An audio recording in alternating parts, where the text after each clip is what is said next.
तो देश भर में डॉक्टर्स का हड़ताल जारी है। देशव्यापी ये हड़ताल हो रहा है और उनकी यही मांग है कि उनकी सुरक्षा सुनिश्चित हो। साथ ही साथ जो कुछ भी बांग्लादेश में, माफी चाहूंगी, पश्चिम बंगाल में हुआ है, इसे लेकर जो है निष्पक्ष तरीके से कार्रवाई भी की जानी चाहिए। दिल्ली के डॉक्टर्स का क्या कहना है इस पूरे मामले को लेकर, वो आपको एक बार सुनवाते हैं। नहीं, हम चाहते हैं कि इसका सीबीआई का फास्ट ट्रैक इन्वेस्टिगेशन हो, क्योंकि वहाँ पे जो मिला है वहाँ पे सब हाइड करने का ट्राई कर रहे हैं। बिल्कुल भी सही से कुछ भी जांच उस पर इन्वेस्टिगेट नहीं की जा रही है। तो हम चाहते हैं कि सीबीआई फास्ट ट्रैक पहले तो इन्वेस्टिगेट हो। सेकंड, सेफ्टी के लिए हमारी 36 आवर्स ड्यूटी लगाई दी गई है, ठीक है। हमें रूम्स नहीं होते प्रोवाइड किया जाता, ना उसमें सिक्योरिटी है। वहाँ पे ऐसा कमेंट पास किया गया है कि लड़की वहाँ पे क्यों गई थी इतने रात को। वो तो एक बहुत बड़ी रियलिटी है एक्चुअली, क्योंकि जो अगर आप देखो तो जो प्रॉपर डीडीआर्स होते हैं, प्रॉपर सिक्योरिटी गार्ड्स होते हैं, वो नहीं होते हॉस्पिटल्स में। अगर आप दिल्ली में देखो तो कंपैरेटिवली फिर भी एक बार को दिल्ली में ही अगर स्कार्सिटी है तो आप सोच सकते हो कि फेरिफेरल कॉलेज में कैसे हो सकती है। ये जो भी हुआ है हम इसको स्ट्रांगली कंडेम करते हैं। फीमेल डॉक्टर्स बिल्कुल भी हॉस्पिटल में सुरक्षित नहीं महसूस कर रही है। हमारी सरकार से बिल्कुल जोरदार अपील है कि इस संदर्भ में वो बिल्कुल कुछ एक्शन दें। पहली बात तो ये पहला एपिसोड नहीं है। निर्भया कांड से लेते ही इतने बार एपिसोड्स हो चुके हैं, अभी तक भी कोई मेजर एक्शन नहीं लिया गया है। और अगर डॉक्टर्स की पर्टिकुलरली बात करें तो वायलेंस की तो कोई लिमिट ही नहीं है सर। आए दिन सरकारी हॉस्पिटल्स में, इवन प्राइवेट हॉस्पिटल्स में भी डॉक्टर्स के अगेंस्ट वायलेंस के एपिसोड्स होते ही रहते हैं। सर ये हॉस्पिटल कैंपस जो पीजी रेजिडेंट डॉक्टर्स होता है उनके लिए घर जैसा होता है, क्योंकि वो most of the time hospital campus के अंदर ही रहते हैं। तो ये ऐसा हुआ कि घर में घुस के किसी के साथ गलत हुआ है। तो अगर डॉक्टर्स अपने हॉस्पिटल कैंपस के अंदर सेफ नहीं होंगे तो महिला सिक्योरिटी पे जो बातें करते हैं सिर्फ के हर जगह सेफ है, वो कैसे प्रूफ हो पाएगा सही। बंगाल में बहुत ही क्रूर जो घटना हुई है, जिसके लिए हम सब लोग यहाँ पे एकत्रित हुए हैं, उस घटना के बाद जो आफ्टर मैथ है, उसके बाद हमारे केवल दो पहलुओं के बीच मांगे हैं। पहला ये कि जो घटना हो चुकी है उसमें पीड़िता जो हमारी साथी डॉक्टर है, उसके परिवार वालों को और हमको न्याय मिलना चाहिए। दूसरी चीज़, जो वर्क प्लेस है वो सुरक्षित होना चाहिए। और देखिए जिस तरह से ये घटना आई है सामने, उसके बाद डॉक्टर्स में जो महिला डॉक्टर्स है खास तौर से, वो बहुत चिंतित हैं अपनी सुरक्षा को लेकर। एक बड़ी टीम ग्राउंड जीरो पर हमारी मौजूद है। प्रियंका कोलकाता से जुड़ी हुई है हमारे साथ, महिमा हमारे साथ दिल्ली से जुड़ी हुई, क्योंकि दिल्ली में भी प्रदर्शन हो रहे हैं। लेकिन पहले प्रियंका आपके पास आएंगे, जो छात्र हैं वो क्या कह रहे हैं और किस तरह का एक्शन अस्पताल के अंदर भी लिया जा रहा है, क्योंकि अपने आप में अस्पताल के अंदर इतनी बड़ी घटना हो जाना जब डॉक्टर ड्यूटी पर थी तो बहुत बड़े प्रश्न खड़े करता है।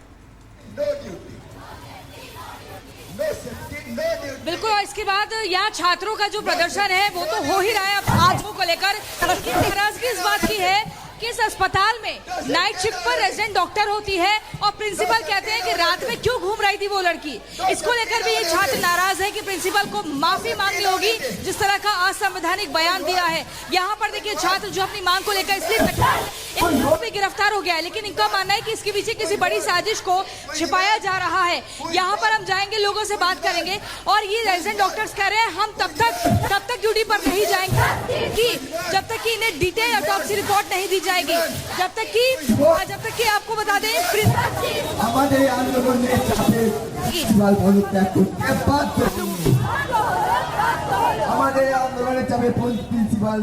करते बात। प्रियंका आपके पास लौटेंगे और इस वक्त हमारे साथ अंजलि भी मौजूद है, महिमा भी मौजूद है। अंजलि बताइए, आपके साथ लोग मौजूद है, क्या कह रहे हैं वो? बिल्कुल लोग नहीं, मेरे साथ डॉक्टर्स मौजूद हैं और यहाँ पर आप देख सकते हैं कि बड़ी संख्या में यहाँ रेजिडेंट्स यानी कि ट्रेनी डॉक्टर्स प्रदर्शन कर रहे हैं और वी वांट जस्टिस के नारे लगा रहे हैं। हम आइए इनसे एक बार फिर से बात कर रहे हैं, क्योंकि एक बार ये मांग रख रहे हैं, आप मांग रख रहे हैं कि आपको जस्टिस चाहिए। क्या आखिर इंसाफ की मांग कर रहे हैं?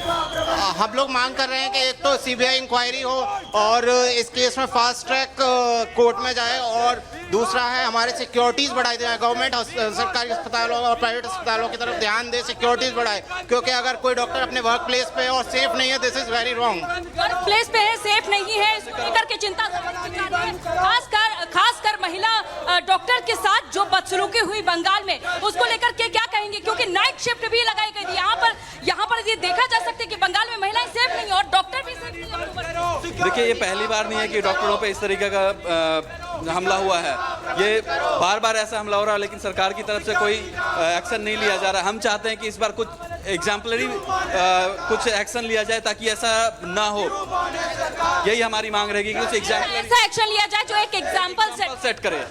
ऐसा एक्शन लिया जाए जो कि एक एग्जाम्पल सेट करे, क्योंकि यहाँ पर आप देख सकते हैं कि बड़ी संख्या में डॉक्टर्स मौजूद हैं और ये मार्च कर रहे हैं, ये एसएसपी ऑफिस की ओर बढ़ रहे हैं, मार्च कर रहे हैं। आप एक बार तस्वीरें जरूर दिखाइएगा, सीपी तस्वीरें दिखाइएगा, क्योंकि यहाँ पर देखिए हम बात करने की भी साथ ही साथ कोशिश कर रहे हैं। वी वांट जस्टिस के आप नारे लगा रहे हैं, आखिर कौन सी बड़ी कार्रवाई की मांग कर रहे हैं? जो भी मतलब वो होना चाहिए, वो इम्पार्शियल होना चाहिए और किसी तरह के मतलब सेंट्रल और स्टेट गवर्नमेंट का। देखिए हम महिला डॉक्टर से भी बात करने की कोशिश करेंगे। आप कौन सी बड़ी कार्रवाई की मांग कर रही है जो ये प्रोटेस्ट का आप हिस्सा बनी हुई है? क्या आखिर मांग रखती है जो बंगाल में महिला डॉक्टर के साथ बदसलूकी हुई? कोलकाता में डॉक्टर का ऑन ड्यूटी डॉक्टर का उसकी हॉस्पिटल में सेमिनार हॉल में रेप और मर्डर हुआ है। अगर ये सेफ्टी है वर्क प्लेस पे तो हम कैसे आगे कुछ भी और कर सकते हैं? हम बेसिक डिमांड करते हैं, बेसिक नीड है हमारी security, safety of everybody who is working in the hospital.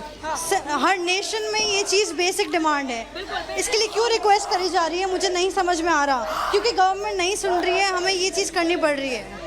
तो इनका ये कहना है कि आखिर सरकार नहीं समझना चाह रही है, तो इसी वजह से हमें ये प्रोटेस्ट करना पड़ रहा है। और जहां पर भी आप नजर दौड़ाएंगे मेरे पीछे, वहां पर बड़ी संख्या में आपको ये डॉक्टर्स का वी वांट जस्टिस के नारे लगाते हुए हुजूम नजर आएगा। और इससे ये भी कहा गया है क्योंकि ओपीडी हो चाहे लैब टेक्नीशियंस हो और यहाँ पर रेजिडेंट्स यानी कि ट्रेनी डॉक्टर के कंधों पर ही ये सारी जिम्मेदारी होती है। इससे समझा जा सकता है क्योंकि जो ओपीडी में तकरीबन 8 से 10 हज़ार मरीज आते हैं। सफदरजंग अस्पताल की हम बात करें, यहाँ पर हजारों की संख्या में जो मरीज आते हैं वो भी प्रभावित होंगे इससे। क्या इस बारे में भी आपने विचार किया, क्योंकि स्ट्राइक सब पर प्रभाव डालेगी? देखिए केवल ओपीडी आप जहां पर मौजूद हैं वहां पर डॉक्टर्स के हड़ताल का कितना असर दिखाई दे रहा है?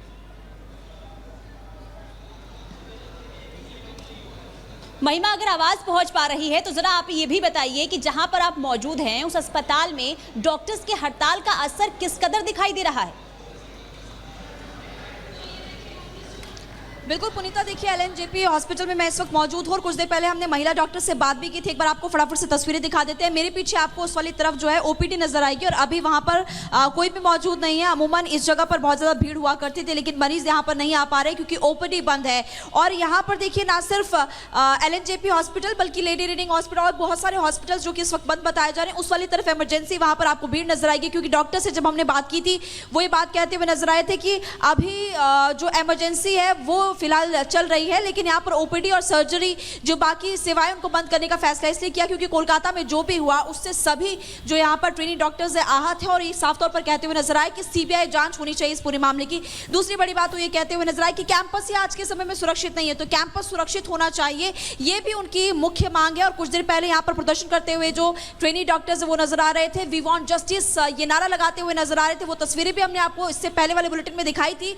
लेकिन अभी यहाँ पर ओपीडी में शांति और यहाँ पर फिलहाल जो मरीज है वो नहीं आ रहे, लेकिन इमरजेंसी में फिलहाल सभी सुविधाएं और सेवाएं वो चालू है। जी बिल्कुल महिमा, आप वहां से हमें तस्वीरें दिखा रही हैं। देखिए सवाल यही है कि जो डॉक्टर हैं, जो रेजिडेंट डॉक्टर्स होते हैं, ये इन सब की नाइट शिफ्ट लगती है, तो हॉस्पिटल के अंदर क्या नाइट शिफ्ट करना अब इनकी गलती हो गई? क्योंकि सवाल यही है कि हॉस्पिटल को जो एक्शन लेना चाहिए उसमें इतनी देरी क्यों है? क्यों नहीं जब lady doctors, trainee lady doctors जब आती हैं रात में नाइट शिफ्ट में तो इनकी सुरक्षा पुख्ता होती है? कई ये सवाल है जो उठ खड़े हुए हैं कोलकाता में जो हुआ उसके बाद। जांच की मांग। तो देखिए इस वक्त देश के अलग अलग अस्पतालों में तस्वीरें हम दिखा रहे हैं। दिल्ली के कई ऐसे अस्पताल हैं जहां पर जो रेजिडेंट डॉक्टर्स हैं वो सड़कों पर हैं। क्यों सड़कों पर हैं? क्योंकि सवाल है सीधे सीधे सुरक्षा का, सवाल है उस जिम्मेदारी का जिसको पूरा करने की जरूरत है हॉस्पिटल से लेकर सरकार से लेकर प्रशासन तक को। और चलिए आगे बढ़ते हैं, बात अब उत्तर प्रदेश की करेंगे जहां पर लगातार योगी सरकार एक्शन मोड में नजर आ रही है। बदमाशों की खैर नहीं है, साफ कर दिया है उत्तर प्रदेश सरकार ने। और यही वजह है कि उत्तर प्रदेश को उत्तम प्रदेश बनाने के लिए अलग अलग जगहों पर कार्रवाई ताबड़तोड़ देखी जा रही है। रिपोर्ट इसी से जुड़ी आपके सामने रखते हैं।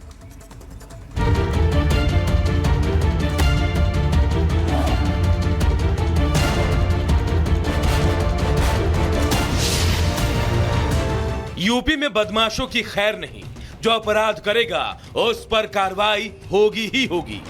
जो डर फैलाने की कोशिश करेगा उस पर एक्शन तय है। कुछ ऐसा ही स्टाइल है यूपी के सीएम योगी आदित्यनाथ का, जिन्होंने शुरू से ही बदमाशों पर लगाम लगाने के लिए लाउड एंड क्लियर निर्देश दे रखा है, जिसके तहत यूपी पुलिस लगातार अभियान चलाकर अपराधियों पर नकेल कसने का काम कर रही है। ये 3 तस्वीरें गवाह हैं यूपी की सख्त कानून व्यवस्था की। ये तस्वीरें गवाह हैं यूपी के लोगों की सुरक्षा की। चाहे दिन हो या रात, यूपी पुलिस बदमाशों के खिलाफ लगातार कार्रवाई कर रही है।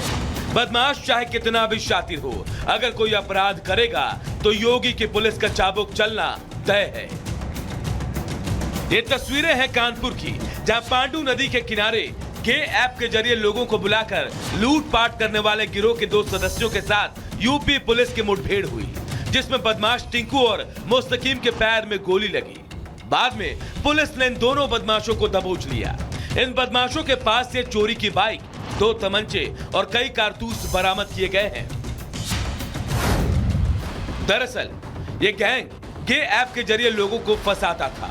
इसी गे ऐप के जरिए लोगों को मिलने के लिए बुलाया जाता था, फिर लोगों को शिकंजे में लेकर ये गैंग पैसे वसूलता था और लोग बदनामी के डर से शिकायत नहीं करते थे। फिलहाल दोनों बदमाशों को इलाज के लिए अस्पताल में भर्ती कराया गया है और पुलिस इस गैंग से जुड़े बाकी सदस्यों को तलाश रही है। टिंकू के 3 मुकदमे पहले से हैं। मुस्तकीम भी एक बार जेल जा चुका है, शातिर अपराधी हैं। ये गे ऐप के माध्यम से लोगों को बुलाते हैं फोटो भेज करके और फिर उनके साथ लूटपाट की घटना करते हैं। लोग शर्म के मारे बताते नहीं हैं।